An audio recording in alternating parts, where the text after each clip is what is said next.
Hello everyone in Recycle Fashion class.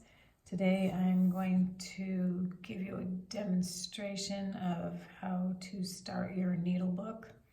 Now I hope everyone has received the packet I mailed to you of sewing supplies, and I hope it made it to your mailbox and you are excited to receive it. It is a square of upholstery fabric, or a rectangle. Mine happens to be a rectangle. A piece of felt, some pins, a bunch of thread, so you're going to choose a thread that you like because that's going to show, and your sewing needle. You can put aside your felt pieces. I just have one here, but you have to put your felt pieces aside. That's for the inside of your book. Today we're just going to work on stitching the outside together. You're going to work with your printed fabric, and to start with you're actually going to flip it over so you can see the inside or the wrong side of the fabric, not the brightly printed right side. Okay, the right side of the fabric is where the print is bright and clear. And some of you might have kind of a rubbery surface on the inside. It's just part of it being an upholstery fabric. And I think you all have this tag, which can seem a little annoying. You can try getting it off a little bit more. You can trim it a little bit and pull at it. Also, more of it's coming off fairly easily. My other suggestion would be just soak that corner in some water, let it sit for a little bit, and I think more of that is just going to rub right off. Okay, so if it really bothers you, you can fuss a little bit with it and get that white tag off. The first thing you're going to do is fold this in half the long way. Okay, so if you have a square, it's not going to matter which direction. I'm going to put the tag to the inside because I'm not going to keep fussing with it. Stitch right through it. So that's going to become my inside, where eventually the felt piece will be. You're going to put your pins, next you're using your pins. Remember, when you pin, you're going down into the fabric and then coming back up. Be sure you come back up in that fabric, or else you're going to really pinch yourself and not hold the fabric together at all. So you're going to put in maybe 4 pins. Okay. 2 on the long side and 1 each on the short sides. If you like to pin this way along the edge, that's absolutely fine. You just have to choose what's comfortable for you. So sometimes I pin this way, sometimes I pin perpendicular to the edge with your pins. Okay, so you want 4 pins. And then you are choosing your embroidery thread. I'm choosing red for contrast. I want you to see it easily as I'm stitching it. And remember that your thread has 6 strands. And with your embroidery thread, you're gonna divide it into 3 and 3. Okay, remember that it makes it easier to go through the eye of your needle when it's divided. It also makes the thread last longer. So now I have 2 lengths of red thread. Okay, so I'm dividing that thread into 3 and 3, and then I'm gonna thread my needle.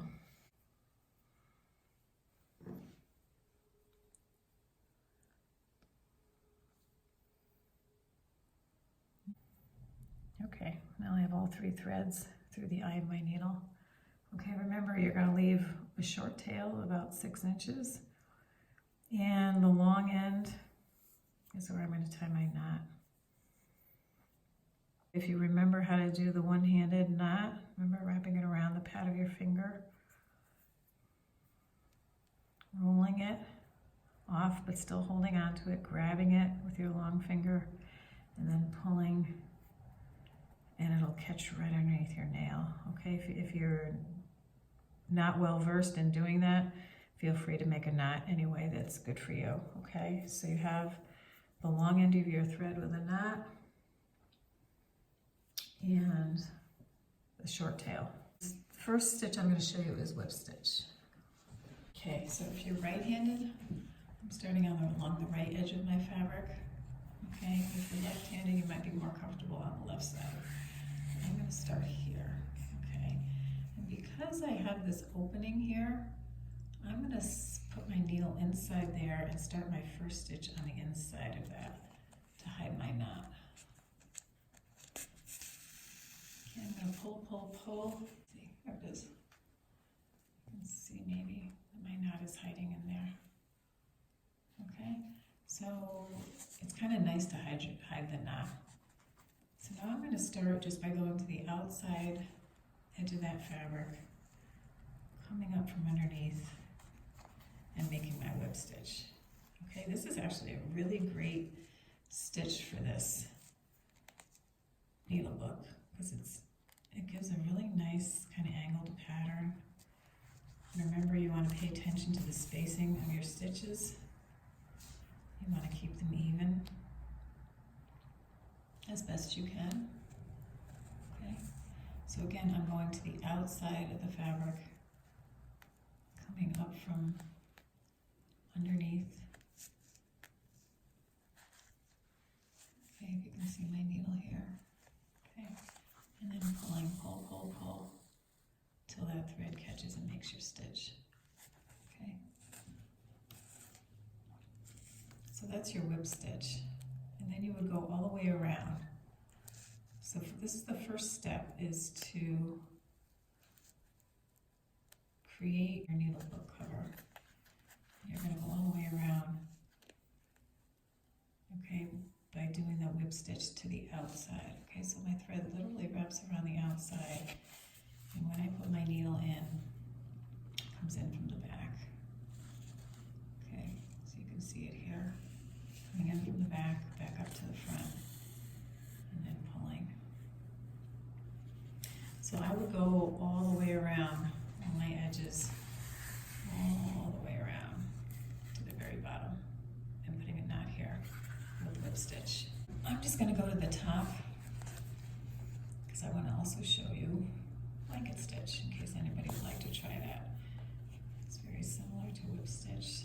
This will give me a little practice here on my whip stitch. So the hardest part to stitch through is going to be where that white tag was on your fabric. So if that white tag is still there, that will be the toughest part to get your needle through.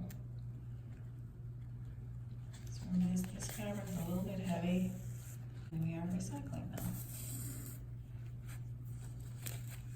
Okay, so I'm going to come up to my corner. When I turn the corner, I'm going to show you how to do blanket stitch. Okay, one more stitch. Stitch. So you want to be sure your needle stays threaded. Right? So if you have to pull that tail down a little bit, like I have to do, so I don't lose my thread. Otherwise, you just rethread it. Okay, so for your blanket stitch, you're actually, instead of coming from the back, you're actually entering your fabric from the front. So I'm going in from the front, and bringing my needle into the loop of the thread. So another way to do it is to literally wrap that thread around the needle, to the back of the needle. See how it's inside this loop? Here's the loop, and my needle thread is inside of it, coming up from the back. And then I just pull, and so it sits right on the edge of that fabric, okay? So the first one usually looks like a little triangle. The next one is going to look a little nicer. So again, I'm entering from the top of my fabric. Okay, pointing my needle down, and I'm coming inside that loop.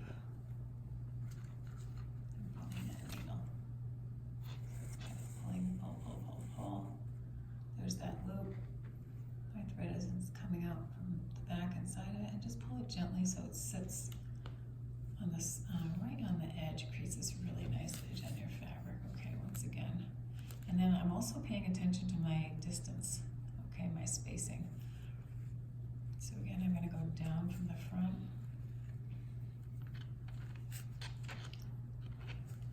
Here's my needle. Can you see it? There it is. Okay, I can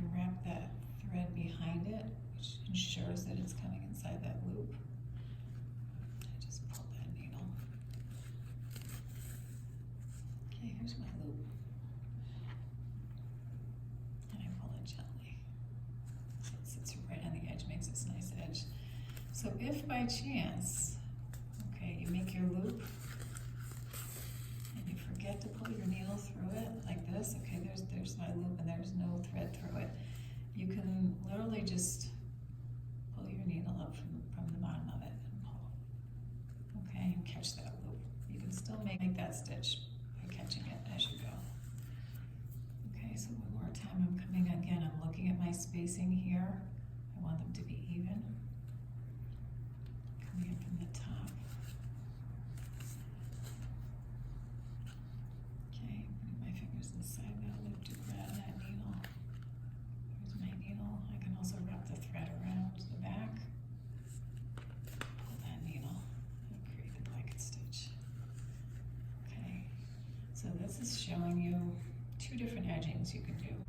The whip stitch, which gives that nice straight stitch pattern along the edge, or you can do the blanket stitch, which gives that little extra thread along the edge and kind of gives a little bit more color on the edge if you like that, and if you can master that.